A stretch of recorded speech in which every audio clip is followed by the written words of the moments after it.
Boa noite a todos, sejam todos bem-vindos ao Lar Dona Guiomar, com esse friozinho, né? Eu vou passar alguns recadinhos, tá? Peço que vocês desliguem o celular ou coloquem no modo vibracal, para não incomodar o palestrante e não tirar a atenção de vocês durante a palestra, tá bom? Conversas paralelas também, se surgir alguma dúvida, deixa para comentar no final, para também não perder a atenção da palestra e também do palestrante, né? Após a palestra, nós temos o passe, tá? Então, quem quiser receber um passe, pode ficar sentado, que a Bianca, que está organizando hoje, vai chamando por fileira, de 3 em 3, tá? Quem não quiser, fica muito à vontade, aí pode ir para casa, e seria um prazer retornar de novo aqui à nossa casa, né? Bom, ali em cima da mesa nós temos 2 cadernos, um para encarnados e um para desencarnados. Então, se vocês quiserem colocar o nome da pessoa, né, para que ele, né, tenha a intenção da pessoa ou da alma, né, digamos assim, fiquem à vontade. Eu só peço que coloque o nome completo, tá bom? Temos também a nossa biblioteca, nossa pequena biblioteca está aumentando. Então, os livros estão disponíveis para quem quiser levar para casa, não precisa anotar nada, pode levar. Se quiser trazer livros para doação, a gente aceita com o maior prazer também, tá? Fiquem à vontade. Doações também de cobertas, roupas, tá? A gente aceita. Porque nós temos o café e o sopão que a gente distribui durante o mês, então a gente acaba levando essas roupas para os moradores de rua também. Mais uma coisinha, começamos a abrir de quarta-feira também, tá? O atendimento ao público, tá bom? Atendimentos espirituais, tá? Então, se depois vocês quiserem ficar ter mais informações sobre como funciona, o que seria, para quem seria, se eu posso, se eu não posso, eu estou sentindo isso, é para mim, não é? Pode falar comigo, com a Bianca ou com o Paulo, tá? No final a gente conversa, explica e, se possível, encaminha para amanhã ou para hoje mesmo após o passe, tá bom? Fiquem super à vontade e não tenham vergonha. Qualquer dúvida, pergunta pra gente, tá? Então é isso. Bom, eu vou ler um trechinho aleatório e depois eu vou fazer a nossa oração para a gente começar a palestra. Desejos. Desejo é realização antecipada. Querendo, mentalizamos. Mentalizando, agimos. Agindo, atraímos. E atraindo, realizamos. Como você pensa, você crê. E como você crê, será. Cada um tem hoje o que desejou ontem e terá amanhã o que deseja hoje. Campo de desejo no terreno do espírito é semelhante ao campo de cultura na gleba do mundo, na qual cada lavrador é livre, na sementeira e responsável na colheita. O tempo que o malfeitor gastou para agir em oposição à lei é igual ao tempo que o santo despendeu para trabalhar sublimando a vida. Todo desejo, na essência, é uma entidade tomando a forma correspondente. A vida é sempre o resultado da nossa própria escolha. O pensamento é vivo. E depois de agir sobre o objetivo a que se endereça, reage sobre a criatura que o emitiu, tanto em relação ao bem quanto em relação ao mal. A sentença de Jesus: procuras e acharás, equivale a dizer: encontrarás o que desejas. Então vamos tomar cuidado com o que desejamos, né, gente? Vamos desejar coisas boas sempre, tá? Eu vou pedir para vocês fecharem os olhos, a gente vai fazer uma oração para dar início à palestra de hoje à noite. Senhor Jesus, nosso Pai, eu peço permissão para mais uma noite de aprendizado, de instrução, de acolhimento e de muito amor. Que no final dessa noite, todos possamos sair daqui preenchidos com o seu amor. Que assim seja. Bom, agora eu vou chamar então nosso amigo e trabalhador da casa, o Paulo, que vai falar um pouquinho com a gente essa noite. Obrigada. Boa noite a todos. Eu sempre tive muito preconceito. Sempre tive muito preconceito, principalmente com os testemunhas de Jeová, que batiam na porta da gente. Eu demorei muito tempo para entender que eles também buscavam levar uma palavra de Deus. Eu cresci em São Paulo, num bairro da Zona Leste, um bairro mais humilde.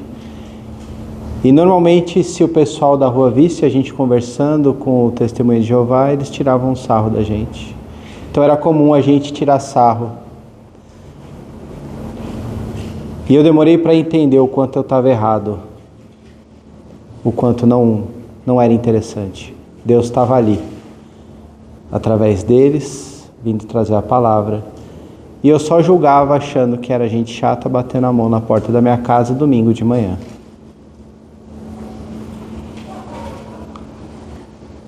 Eu cresci tendo uma diversidade de religiões, até eu me encontrar no Espiritismo já com 8 anos. A partir dali, todas as outras religiões para mim viraram tiração de sarro, viraram motivo realmente de bagunça. Em um determinado momento da minha adolescência, eu comecei a usar bastante droga. Era muito comum, né? E eu trabalhava bastante, sempre trabalhei bastante, eu entregava panfleto, eu ajudava na quitanda, e o meu dinheirinho era para comer pizza à noite com os meninos e usar droga.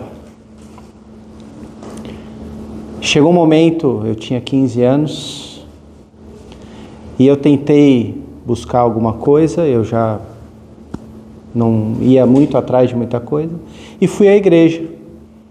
Lá na Vila Prudente tem uma igreja que chama São Carlos Borromeu, por aquelas coincidências do destino. E o padre, um senhor italiano já bem antigo, começou a falar que o espiritismo não prestava. O espiritismo era do demônio.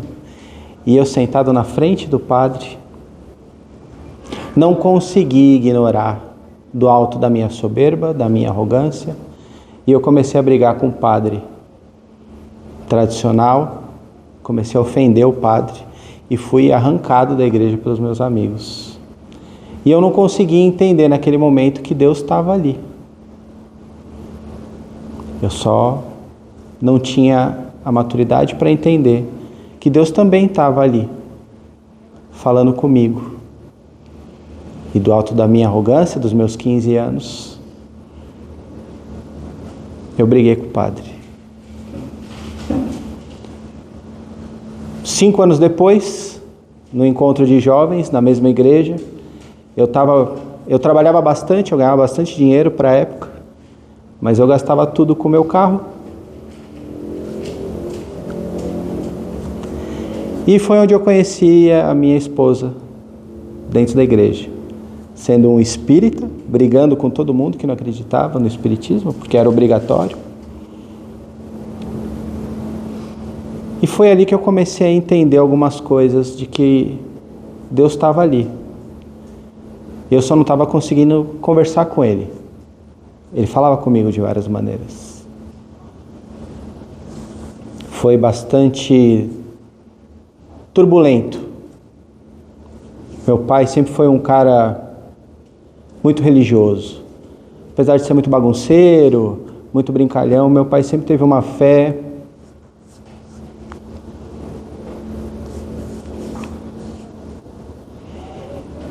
que eu demorei para ter.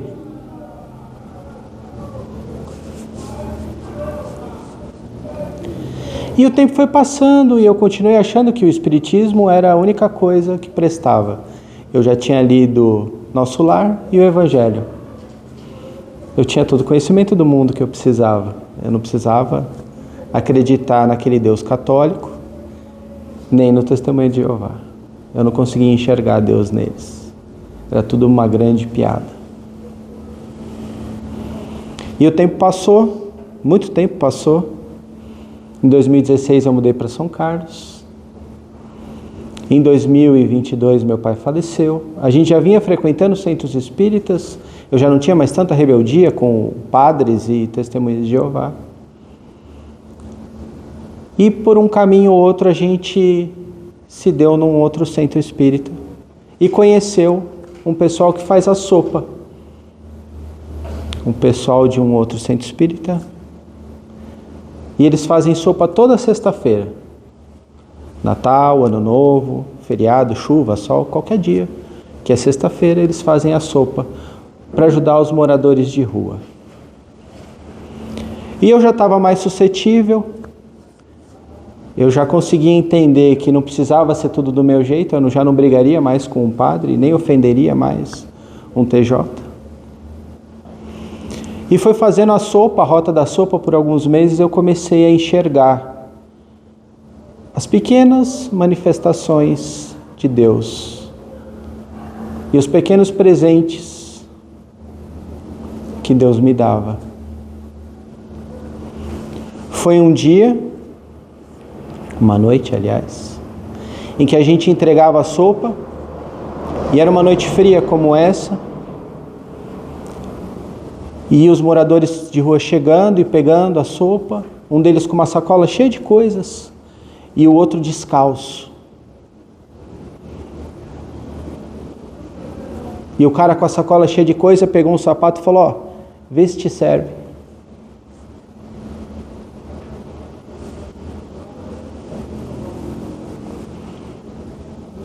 Um gesto aí que tem mais de 2 anos, ele me marca até hoje.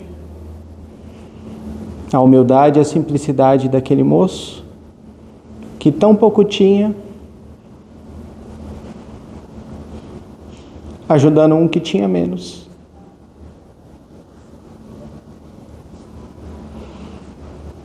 Deus estava ali.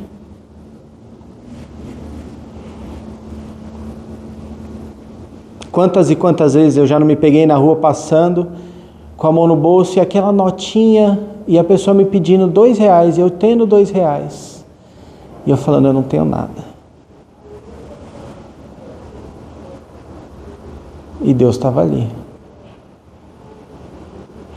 Quantas e quantas vezes eu não me peguei andando e alguém me pedindo uma ajuda, uma comida, alguma coisa, e eu tendo condição de ajudar e eu ignorei.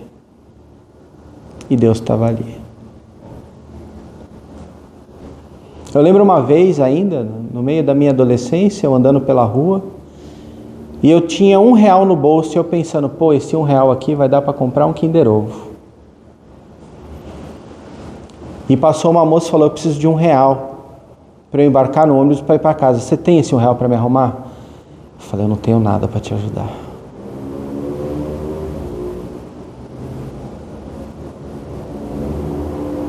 E 20 anos depois eu lembro do rosto dessa senhora e penso como que ela chegou em casa. Deus estava ali. E nem sempre que Deus está ali a gente está pronto para escutar o que Ele tem para falar com a gente, ou o que Ele tem para mostrar para a gente. Eu tive um sonho, e eu tenho hoje a convicção que não foi um sonho. Eu via uma bola de luz muito grande, muito perto de mim, e eu via bolinhas de luz pequenas saindo assim. Eu tenho a certeza que eu vi Deus, e eu vi como a gente nasce, como a gente se origina. Eu tenho certeza que eu vi Deus. E se fosse em outro tempo da minha vida, talvez eu não estivesse pronto para entender que Deus é luz. E naquele momento que a gente nasce, Ele está pensando só na gente. E o amor dele é único para cada um de nós. Quando falam que cada um de nós temos uma centelha, um pedacinho de Deus, eu lembro desse momento. Uma luzinha brotando. E essa lembrança me faz enxergar como mesmo diferentes, todos nós temos um pedacinho de Deus e somos filhos do mesmo Pai.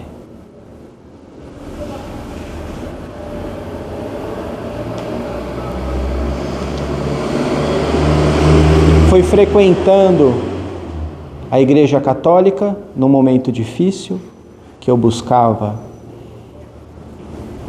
um pedaço de madeira boiando no oceano, que eu conheci hoje a minha esposa,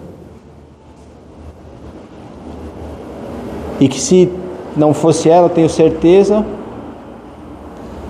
podia ter dado tudo muito errado. Aqueles sonhos que a gente sabe que é verdade, tinha dado tudo muito errado. Deus estava ali.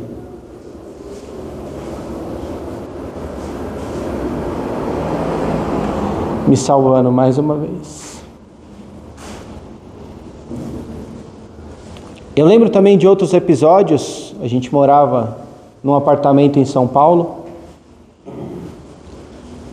onde por conta e risco eu me aproveitava do cargo de subsíndico da torre e pedia doação de roupa para todos os moradores. Todos. Chegava em casa, eu separava kits de roupa, de homem, de mulher, um tênis, o que quer que tivesse vindo, e punha no porta-mala do carro. Eu trabalhava num horário diferente, eu entrava às 3 da tarde, saía às 11 muito. Tinha muito morador de rua ali pelo bairro que eu trabalhava. E eu andava com o carro devagar, perguntando: você quer roupa? Precisa de roupa?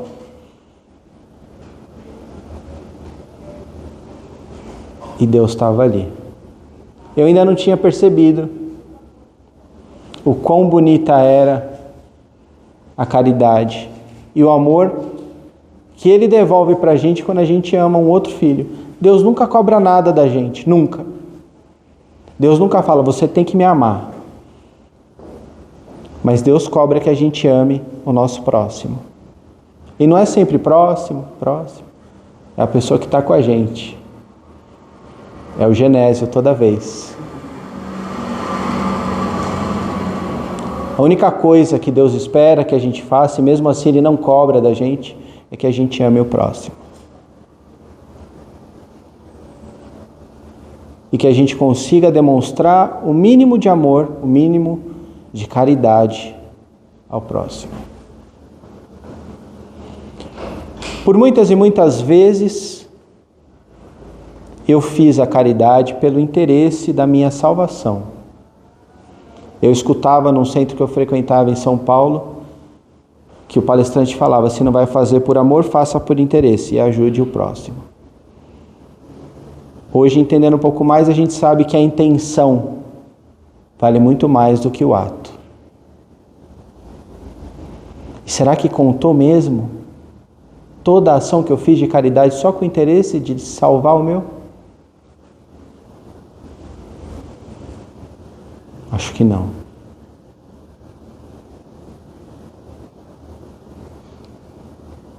Foi fazendo ainda a sopa, na rota da sopa de sexta-feira, que a gente viu muita gente que não queria comida, só queria um abraço. E a pessoa estava ou muito bêbada ou muito drogada, e mesmo assim ela só queria um abraço.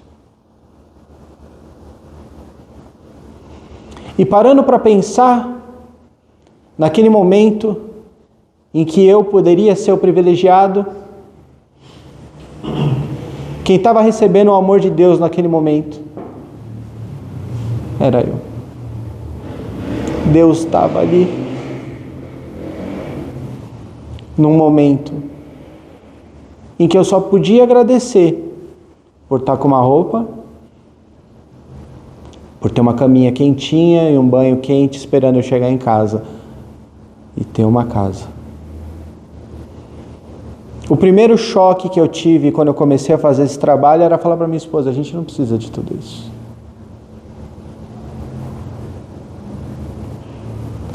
E eu falei tanto e tanto que Deus falou: então tá bom, fica sem emprego. Você não precisa, não é mesmo? E foram alguns meses difíceis até eu entender e falar: tá bom, Deus, o Senhor tinha razão, mas agora me ajuda. Agora eu preciso de volta. E Ele coloca a gente no momento certo, na hora certa, com a pessoa certa. E é tão difícil entender que aquele momento de sofrimento Deus também está lá, ajudando a gente. E muitas vezes a gente precisa aprender pela dor, para que a gente tenha clareza de quando o amor chegar, a gente saber aproveitar esse amor.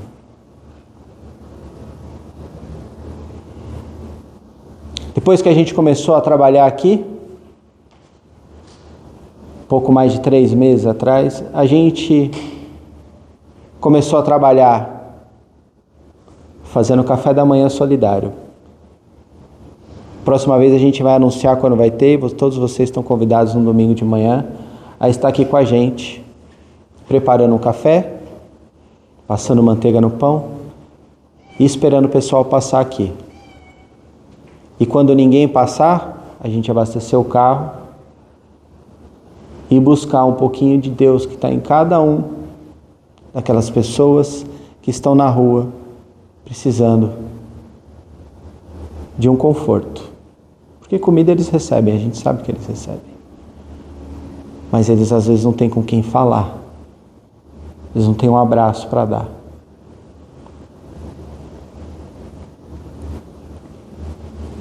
E é muito bonito a gente poder sair e se entender a posição que a gente está e ver quando falam: ah, você é privilegiado, realmente.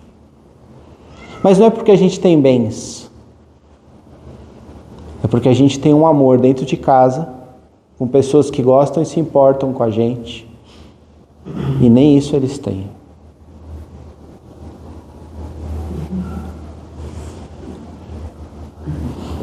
Já tem banheiro. Adotou o centro agora. E são em momentos como esse que a gente vê o quão importante é uma ação. Tem uma outra palestra que eu faço, que eu falo da pessoa que organiza essa sopa, que é o Marcão. Que se tem um exemplo de amor ao próximo, esse é o Marcão. Há 15 anos, um pouco mais, ele faz a sopa. E não importa se ele vai sozinho, Marcão faz a sopa. E foi num dos dias que a gente saiu para distribuir o café da manhã, que não foi todo entregue aqui na porta, chegando ali no cemitério,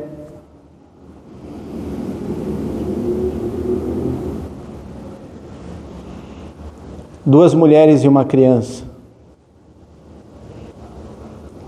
E uma mulher levantou e falou para a outra: eu não falei que Deus não ia faltar com a gente?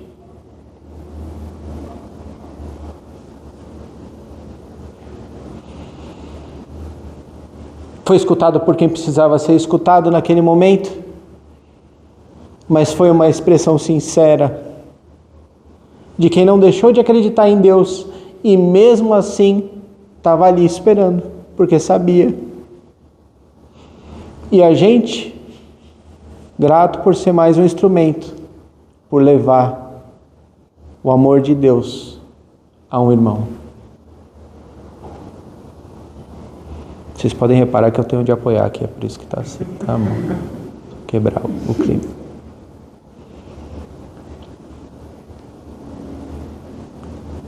E é a retomada desses cafés da manhã, e a gente poder sair os domingos que a gente sai, que fazem a gente lembrar a importância que é ter o que a gente tem e fazer o que a gente faz, porque o amor de Deus está ali.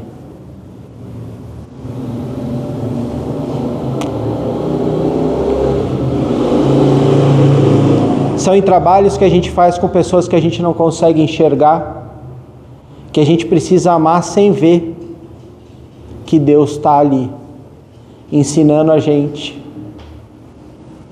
Que você não precisa ver quem você está amando. Às vezes você não precisa nem entender o motivo daquela pessoa estar por ali. Você só precisa amar. E amar sem ver é muito difícil. Porque a gente cresce tendo incutido na gente que é muito mais fácil julgar. Olha lá, por que não? Também se fizesse, se fosse, se falasse. É muito fácil mesmo. E depois vem, mas você também é assim. Por que você está falando isso? E muitas vezes é a voz que vem lá de dentro. Só explicando pra gente que em vez de julgar, a gente pode amar. E é muito mais fácil apontar o dedo.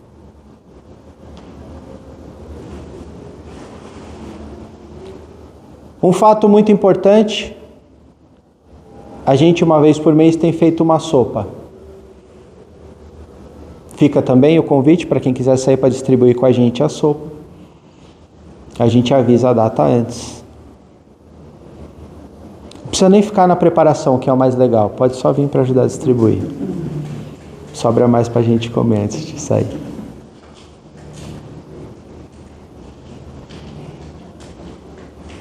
E esse dia que a gente preparou a sopa, a gente se divertiu muito, a gente conversou muito. E a gente saiu para distribuir para pessoas, fazendo uma rota que a gente entenderia que teriam pessoas que precisavam, aqui no pedaço. Seguindo para o cemitério. E novamente a gente consegue ver pessoas que não querem a sopa. Que querem um abraço. Não, dá para outro que precisa, eu não preciso. A pessoa em condição de rua, e muitas vezes ela não sabe se vai ter a próxima refeição, abrindo mão daquele prato de comida para uma outra pessoa que ela nem sabe que existe, que ela nem sabe onde está, mas que ela sabe que precisa comer igual ela.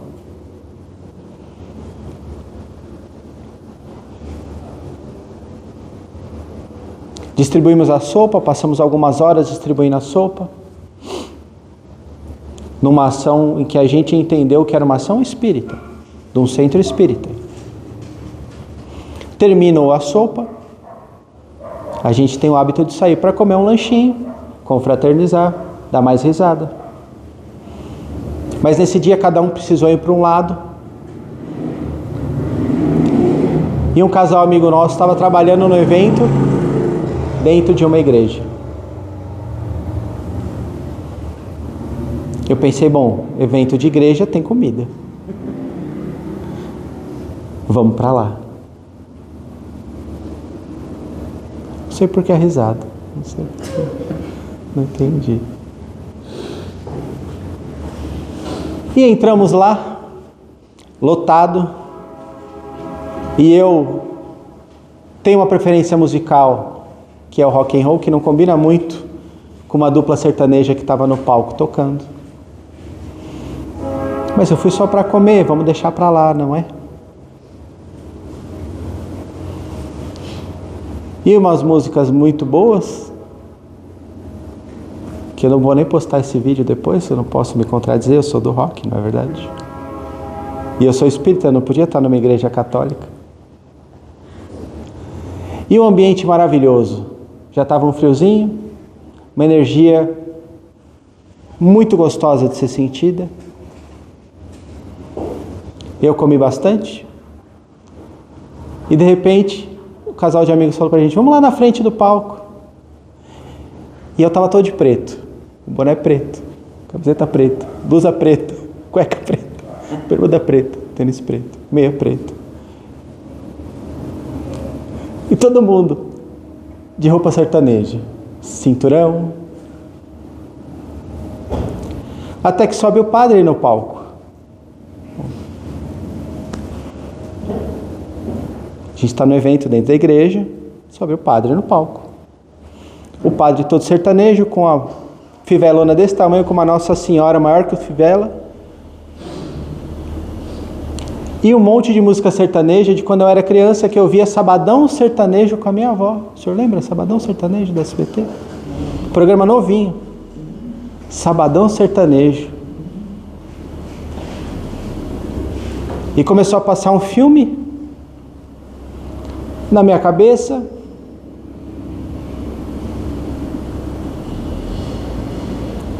Com aquelas músicas que eu já não escutava mais há muitos anos.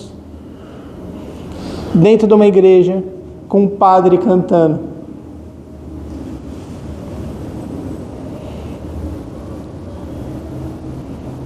De repente vem algum assistente de palco, coloca uma Nossa Senhora enorme na frente do palco. E o padre olhando para todo mundo, começa a tocar a música Ave Maria. Ele pega a Nossa Senhora e começa a fazer uma oração que eu não decorei para falar para vocês. E no final ele abençoa todo mundo, ele só levanta a mão e abençoa todo mundo. E a energia que veio da fé daquele moço arrepiou todo mundo. Todo mundo. O amor que aquele moço tinha, aquele padre tinha, era infinito.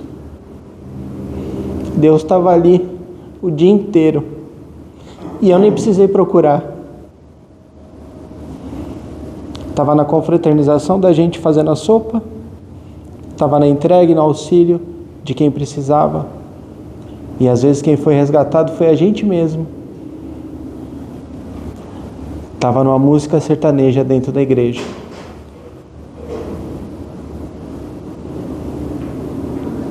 Falando com a gente de todas as maneiras, sem escolher qual o filho dele que ele ia falar. Me peguei, depois de um tempo, indo atender testemunhas de Jeová na minha casa, conversando com eles, chorando com eles, falando de Deus.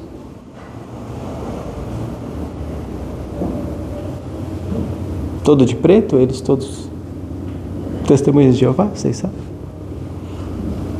E a gente falando de Deus, do mesmo Deus.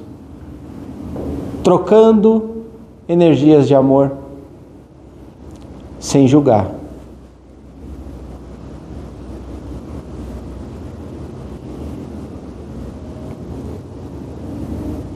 Que vocês também não precisem julgar o próximo irmão e fazer piadas do próximo irmão, independente da religião ou do que ele siga. Que vocês consigam enxergar aquelas pequenas coisinhas que Deus dá de presente pra gente quando a gente acorda de manhã. O cheiro de café, o sol, o céu limpinho ou o céu chovendo, o passarinho cantando. E a oportunidade que a gente tem de ajudar outras pessoas dentro do que a gente tem possibilidade. Porque muitas vezes a gente não precisa doar o material. A gente pode dar um abraço. E a gente ajudou um irmão, filho daquele mesmo Deus, daquela mesma bola de energia que a gente foi.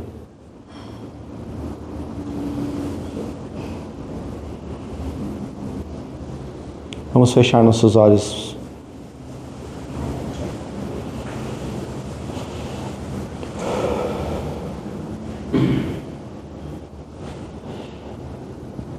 Deus, meu Pai, obrigado.